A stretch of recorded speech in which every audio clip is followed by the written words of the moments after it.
Ya lo tienes todo listo. Adelante, todo. Efectivamente, Vanessa, gracias. 9:34 de la mañana abrimos nuestro tiempo para la entrevista política, en este caso con el portavoz de Alternativa y candidato de cara a las próximas elecciones de la coalición EH Bildu, Óscar Matute. Egunon, buenos días. Egunon. Bueno, por comenzar por lo más actual, por lo último, tenemos ese nuevo comunicado de ETA publicado en el diario Gara. Una primera valoración.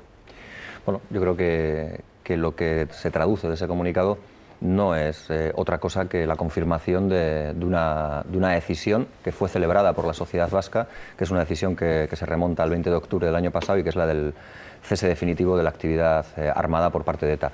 Yo creo que señala y reitera su compromiso con el proceso de diálogo y de negociación necesario para alcanzar la paz y la normalización política en Euskal Herria, y yo creo que ese es un buen elemento. Más allá de eso, pues supongo que tiempo habrá y lecturas también para que intenten indagar o investigar en otras expresiones que puede utilizar el comunicado. En cualquier caso, me parece que lo importante para la sociedad vasca, lo que de verdad interesa a la sociedad vasca, es que el compromiso manifestado el 20 de octubre del año pasado se mantenga y se sostenga. Y eso, desde luego, en el comunicado se hace de forma explícita, de forma clara y sin ningún tipo de duda. Por tanto, yo creo que posibilita que sigamos trabajando en el camino de la paz y de la normalización y que consigamos que aquellos agentes interpelados, no ya por Euskal Herria Bildu, sino por la propia declaración o foro de Aiete, donde participaron muchos partidos, aparte de Euskal Herria Bildu, donde participaron representantes internacionales de cierto peso, pues se sientan aludidos. Y estoy pensando también directamente en los gobiernos español y francés, y estoy pensando también en el papel que deben jugar para avanzar en el camino de normalización y la desaparición de todo tipo de violencia y en la generación de condiciones democráticas para el conjunto de la ciudadanía. Sí, en ese comunicado ETA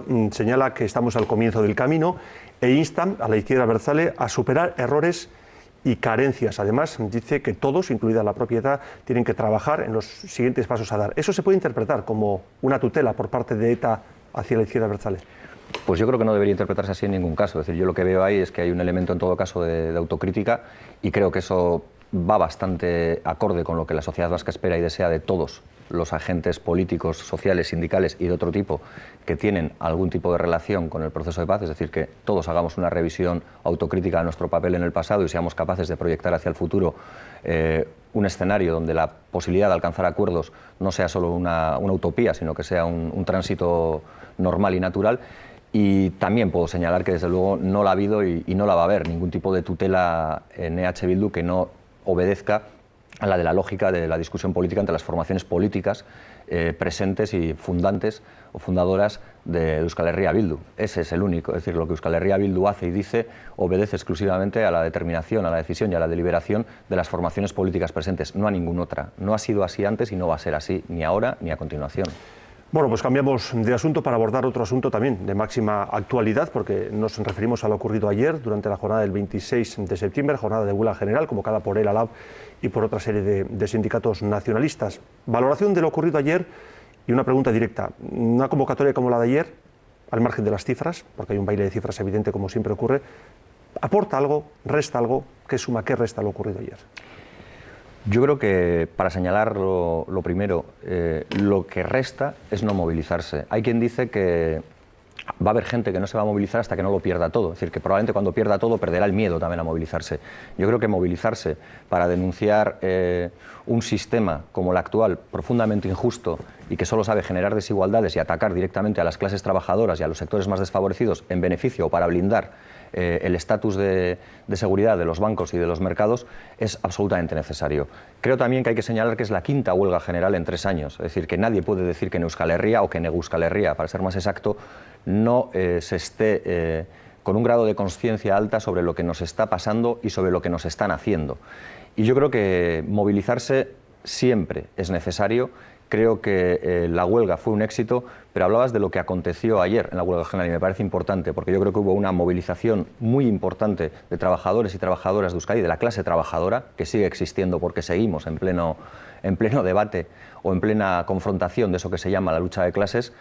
Y además creo que también hubo actuaciones policiales desmedidas que incumplen aquello que decían que iban a intentar subsanar tras hechos dramáticos y todavía sin esclarecer como el de Íñigo Cabacas. Es decir, vimos el uso de material antidisturbio de una forma diré que absolutamente desproporcionada, pero en cualquier caso, y para no quedarnos solo en eso, yo señalo que ayer nuevamente una parte muy importante de este pueblo, una parte imprescindible para levantar una alternativa económica y política a lo que nos está viniendo desde Madrid, lo que nos están imponiendo desde Madrid, es decir, los recortes, la sumisión a los mercados, la aceptación de una lógica del capitalismo en su fase neoliberal que no estamos dispuestos a hacer, volvió a salir a la calle a decir que no, que hay que plantarle cara y que hay que pelearlo desde todos los ámbitos. Aquí lo cierto es que la actualidad va muy rápido. Ayer tuvimos esa jornada de huelga general. Antes de la convocatoria y después de que se celebrara ese día, varias formaciones políticas, también la patronal vasca, decían que eso no conduce a nada y menos en la situación en la que nos encontramos.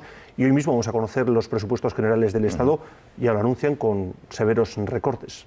Ya, es muy curioso que la patronal vasca, que en eso no se diferencia de la patronal española, es decir, ahí los apellidos no lo hacen mejor que a la patronal española, y algunos partidos políticos señalen que eso no conduce a nada.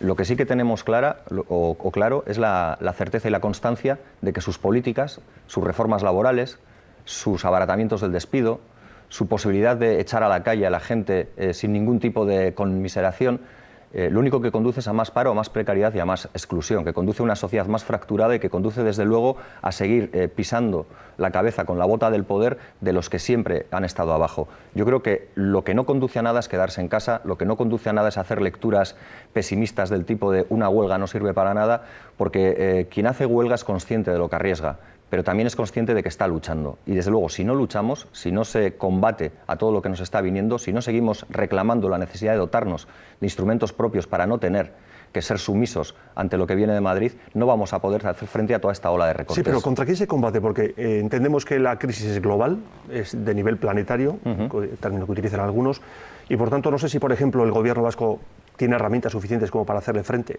¿A quién se critica, a quién se señala con el dedo en una jornada como la de ayer? Yo creo que los secretarios generales de los sindicatos que ayer hablaron lo dijeron con claridad.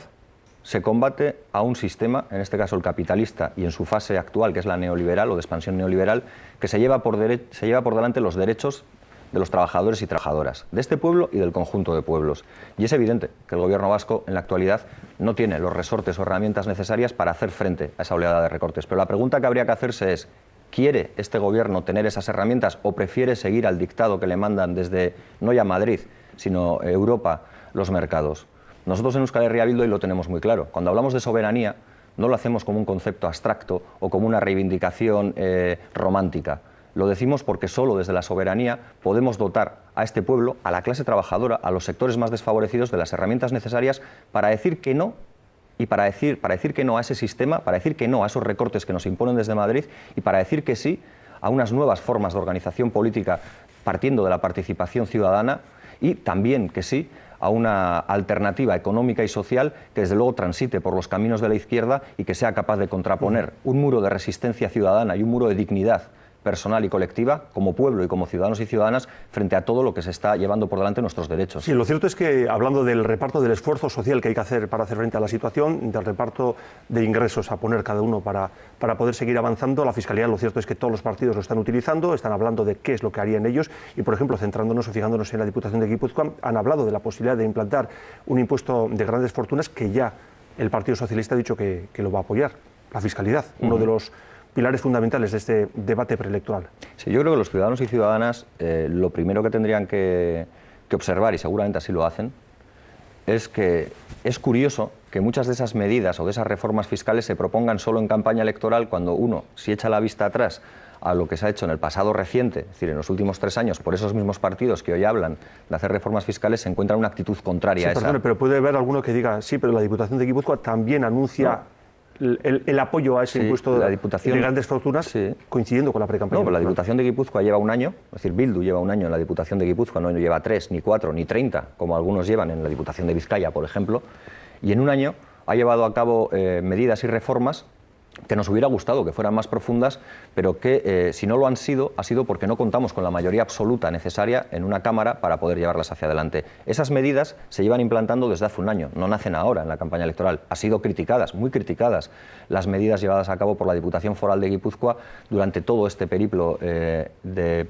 gestión del poder que lleva Bildu, precisamente porque son medidas que atacan a las clases más pudientes, que intentan buscar una fiscalidad más redistributiva de la riqueza y que plantean una cosa muy obvia, que probablemente ahora todos los partidos utilicen en campaña, pero que, como digo, en su gestión inmediatamente anterior a la campaña electoral no han hecho caso, que es que pague más quien más tiene. Es decir, cuando nosotros atacamos la SICAP, cuando nosotros hablamos del impuesto a grandes fortunas, cuando nosotros hablamos de la progresividad fiscal en tramos, cuando hablamos de todas esas cuestiones, lo estamos llevando a la práctica desde hace un año y lo queremos llevar a la práctica en todos los sitios donde seamos capaces.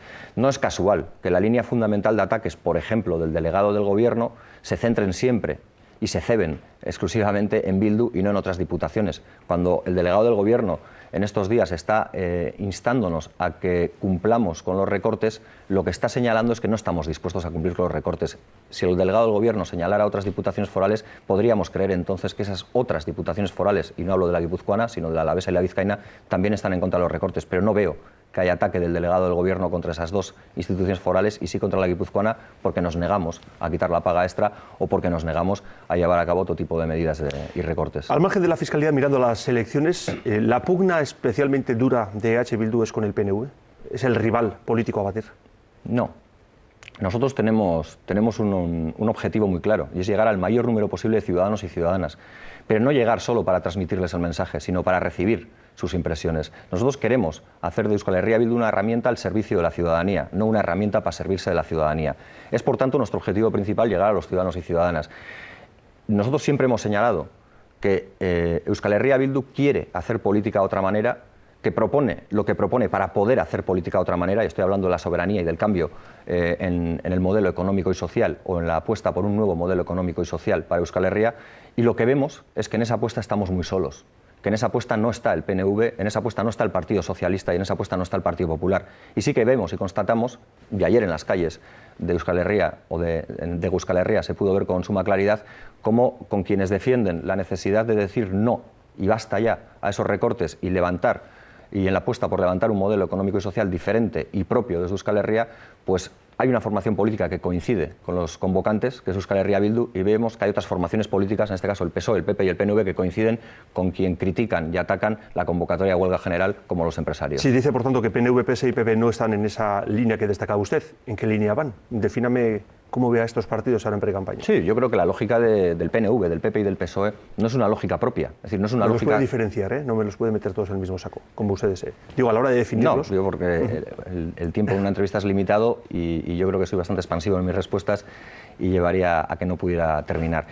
Yo creo que el PP, el PSOE y el PNV comparten un rasgo fundamental, y ese es un rasgo que explica muy bien la posición de los partidos ante la crisis sistémica que padecemos. Crisis sistémica porque obedece a una crisis múltiple, a una crisis ecológica, a una crisis económica, a una crisis de valores, a una crisis de género.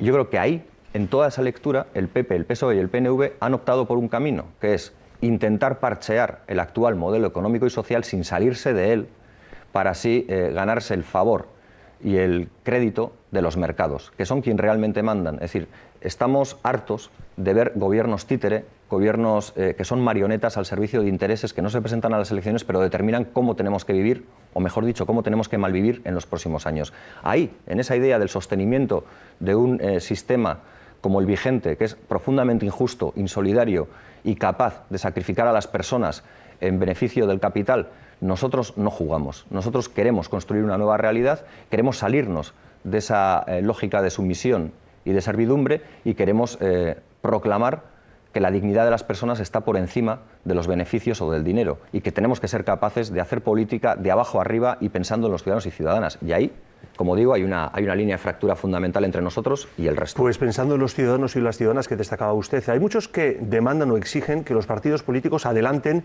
sus pretensiones para después de las elecciones, que digan con quiénes seguro no van a pactar, con quién posiblemente podrían tratar de alcanzar consensos, porque algún ciudadano puede pensar, bueno, yo voy a votar a esta formación o a la otra, pero si veo que después pactan con este partido, claro, yo de haberlo sabido de antemano, no le hubiera votado. Sí, tienen razón, ¿no? Porque experiencias previas hay muchas, desde el Partido Socialista diciendo que jamás pactaría con el Partido Popular en las anteriores elecciones autonómicas, a la noche electoral, pues señalar que el acuerdo con el Partido Popular y el Partido Socialista era muy posible y además necesario, y así lo hicieron. Sí, pero pongamos por caso que un ciudadano quiere votar a EH Bildu, efectivamente, y después de las elecciones, pongamos por caso, ustedes pactan con el PNV, por citar alguno. Sí, no, pues... Igual de haberlo sabido, se hubieran pensado mejor el voto. Probablemente. Sobre todo teniendo en cuenta también que el Partido Popular prometió una serie de cosas y luego salió el presidente Rajoy con su característico estilo triste y ramplón a decir que iba a incumplir sistemáticamente todas las propuestas electorales. Ese no va a ser el camino de Euskal Herria Bildu. Euskal Herria Bildu tiene un programa, esta vez creo que nadie nos puede atacar por no tener un programa, como hicieron con anterioridad con Amaiur, un programa bastante amplio y bastante sólido. Ese es el contrato que establecemos con los ciudadanos y ciudadanas de ese país. Nosotros lo decimos con absoluta nitidez.